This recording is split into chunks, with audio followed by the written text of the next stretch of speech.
Efeito de borda, um classicão aí do Enem, cara. Vamos inclusive relembrar aqui assuntos que também são bem frequentes na prova, né? Como o corredor ecológico. Por que não? Aproveita aqui, a gente já vai, revisa tudo, meu irmão. Faz aquela miscelânea de conteúdo que eu tenho certeza absoluta que pode vir numa próxima prova. Beleza? É claro, né? São assuntos recorrentes. Então, o QBio está aqui para isso, gente. Pegar uma questão, destrinchar, revisar. E assim, você pega essa playlist aí com muita questão, filho. E com certeza absoluta, você tem uma revisão completa para a próxima prova. Beleza? Vamos com tudo. Segue a vinheta.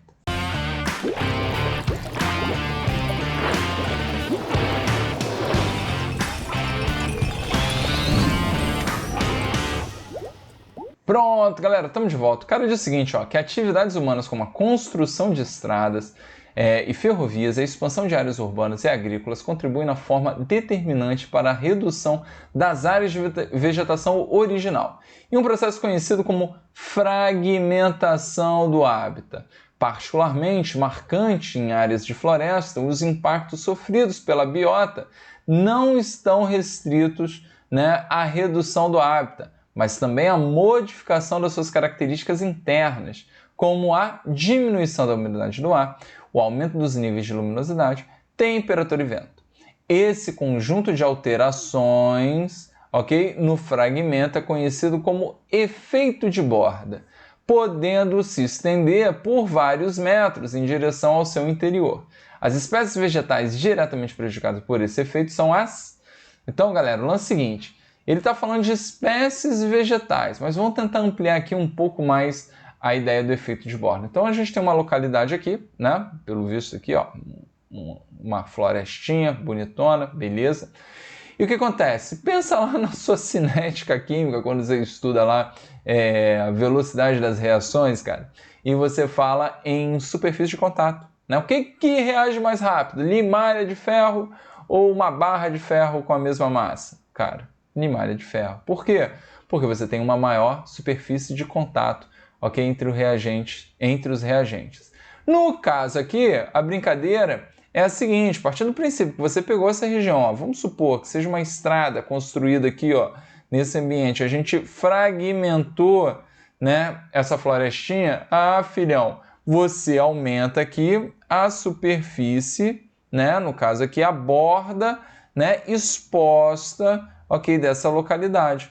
Beleza? Repara que no desenho anterior, ó, ele tinha caracterizado aqui o miolo, ó, né, desse hábitat, no caso dessa florestinha, e, meu irmão, ele distanciou, ó, da borda.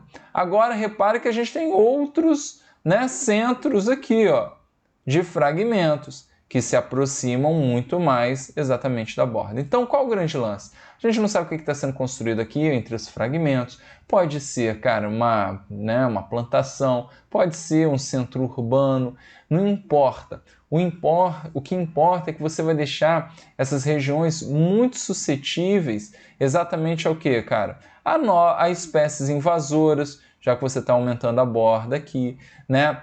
O efeito, né, seja aí pensa aí numa produção agrícola que, cara, pode estar trazendo ali, né, espécies invasoras e junto ali, cara, animais que podem também, se adaptar bem a essa localidade e aí competir com ou até mesmo predar, né, organismos que vivem ali naquela localidade. Então, assim, os efeitos são catastróficos para o ecossistema ali instalado. Beleza? Tranquilo? Então, assim, de maneira bem ampla, é muito importante a gente traçar esse panorama. E aí é importante quando a gente fala em fragmentos, que, cara, eu não vou perder muito tempo, né?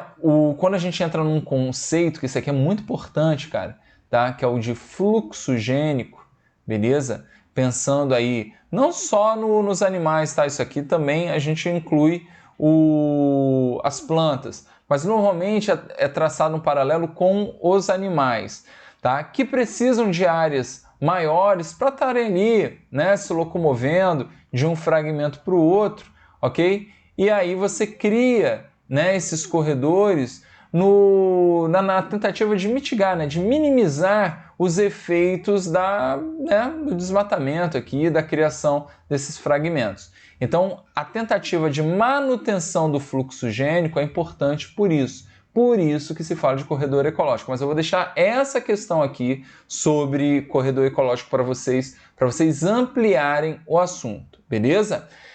Show! Pensando ainda na borda, cara, lance o seguinte, como eu falei, né, a ideia do fluxo gênico é importantíssimo, seja para as plantas, seja para os animais. E aí, cara, qual é a ideia? Quando você diminui muito o espaço de um determinado indivíduo ali, de uma determinada espécie, né, principalmente essas que precisam, né, de uma movimentação maior e tudo mais, você acaba estimulando muito os cruzamentos consanguíneos também. Então isso vai exatamente no sentido oposto do fluxo gênico. Enquanto o fluxo gênico ele te dá essa ideia, né, de reprodução cruzada, maior variabilidade genética, o que for, tá? No caso de fragmentação e estímulo ao cruzamento consanguíneo, cara, você pensa aí numa doença que seja hereditária e tudo mais, quando você trabalha com a ideia, né, destes cruzamentos consanguíneos, a chance de manifestação de uma determinada herança,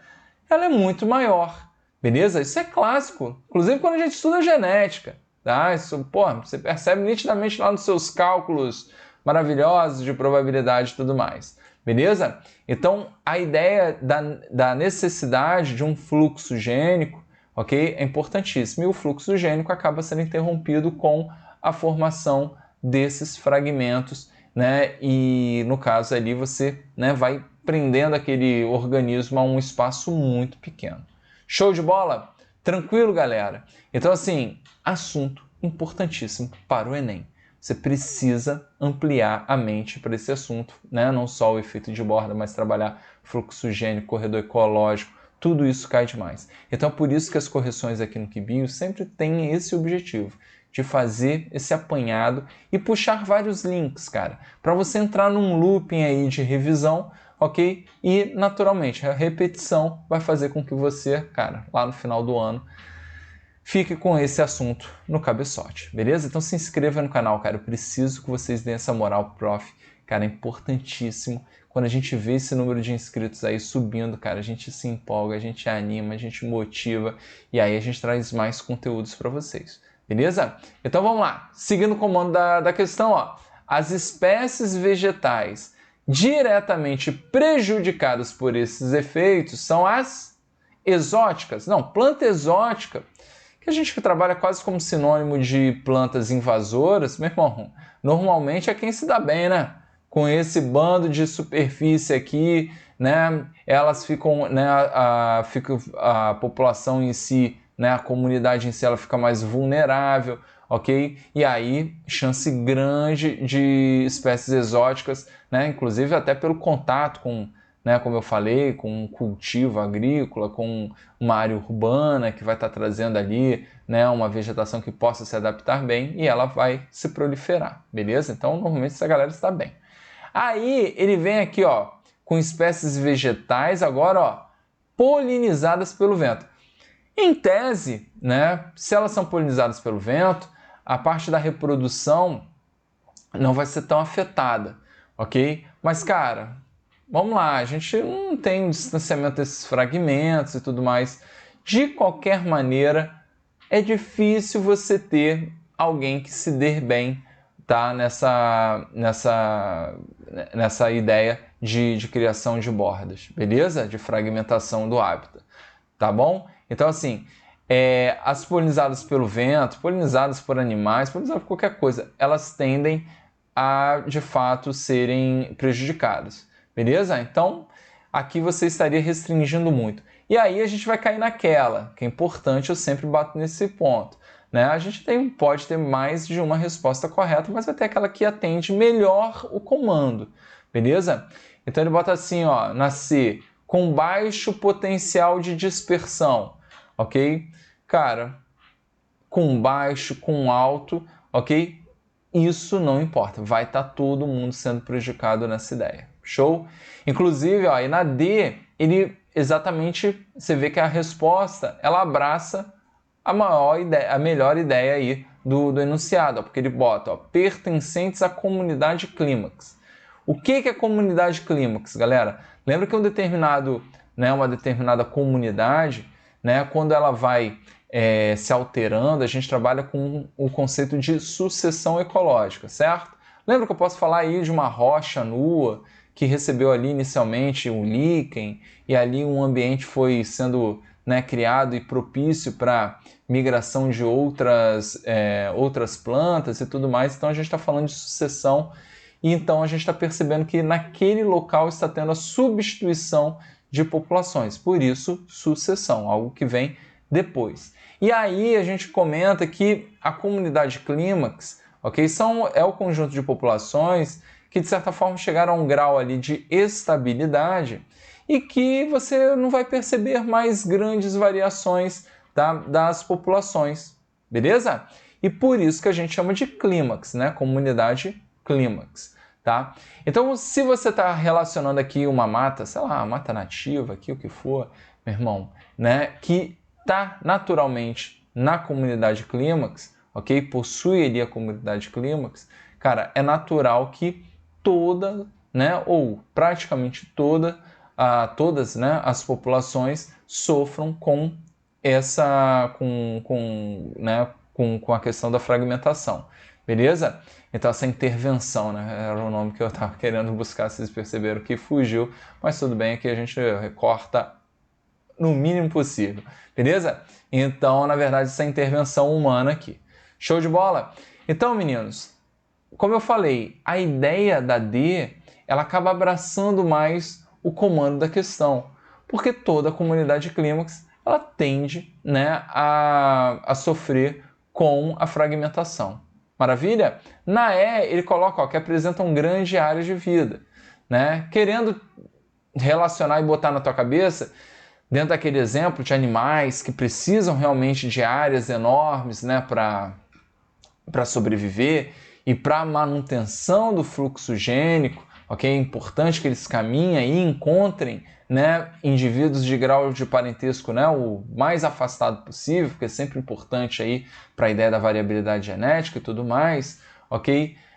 A gente acaba, né, cortando ela porque, como eu falei, a ideia é muito mais ampla, né? Ela tende a atingir todo o ecossistema. Beleza? Tranquilo, galera?